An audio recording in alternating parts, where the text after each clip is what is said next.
దేవుని మందిరం అంటే ఆరాధన చేసే స్థలం.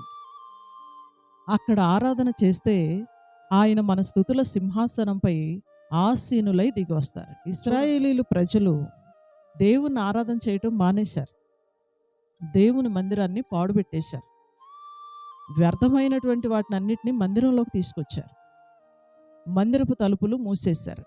ఆరాధనలు జరగట్ల. హిజ్కియా రాజు చాలా చిన్న వయసులో రాజు అయితే, ఆయన రాజుగా అభిషేకం పొందిన తర్వాత దేవుని మందిరంలోకి వచ్చి మందిరాన్ని బాగు చేశాడు. మందిరపు తలుపులు తెరిచాడు. మందిరంలో ఉన్న నిషిద్ధమైన వస్తువులన్నీ బయటికి పంపాడు. వేస్ట్ అంతా తీసేశాడు. మందిరాన్ని శుభ్రం చేశాడు. జనులందరినీ పెందల కాడ లేపి తెల్లవారుజామునే మందిరంలోనికి తీసుకొని వచ్చాడండి.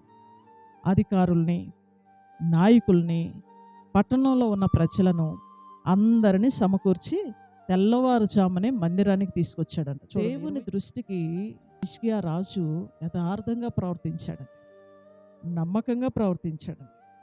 మందిరంలో నిషిద్ధమైన వస్తువులన్నిటినీ బయటికి తీసుకెళ్ళాడు.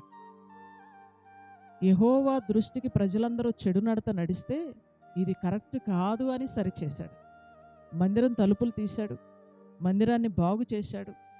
ఆ మందిరాన్ని ఆరాధనా స్థలంగా మార్చాడు. దేవుని స్తోత్రం చెల్లిద్దామండి. హల్లెలూయా.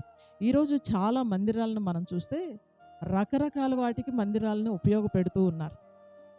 రాజకీయాలకు మందిరాలను ఉపయోగపెడుతున్నారు. ఈ సామాజిక సేవలకి మందిరాలను ఉపయోగపెడుతూ ఉన్నారు. మందిరంలో ఇవన్నీ జరగకూడదండి. మందిరంలో కేవలం ఆరాధన మాత్రమే జరగాలి. మందిరంలోకి వచ్చిన వాళ్ళు మనశ్శాంతిని పొందుకోవాలి. మందిరంలోకి వచ్చిన వాళ్ళు సంతోషంగా దేవునికి ఆరాధన చేయాలి. వ్యర్థత ఉండకూడదు. వేస్ట్ మందిరంలోనికి రాకూడదు. చాలా మందిరాలను మనం చూస్తే మందిరాల్లోనే కోళ్ళు కప్పి పెట్టుకుంటారండి. కోళ్ళు గంపలు ఉంటాయి. మందిరాల్లోనే మంచాలు వేసుకొని పడుకుంటారండి.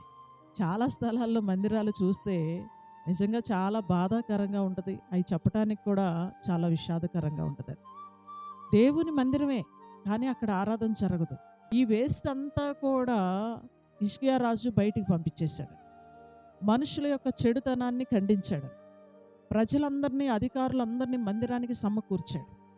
అక్కడికి సమకూర్చి అక్కడ ప్రజల మందిరంలో ఏం చేశారంటే దేవునికి ఆరాధన చేశారంట. దావీదు రాసిన కీర్తనలు, ఆసాపు రాసిన కీర్తనలు ఎత్తి మీరు శ్లోకాలు పాడండి, ఆరాధన చేయండి అన్నాడంట. దేవుని స్తోత్రం చెల్లిద్దామండి. స్తుతి ఆరాధన చేస్తే దేవుడు దీవిస్తాడు.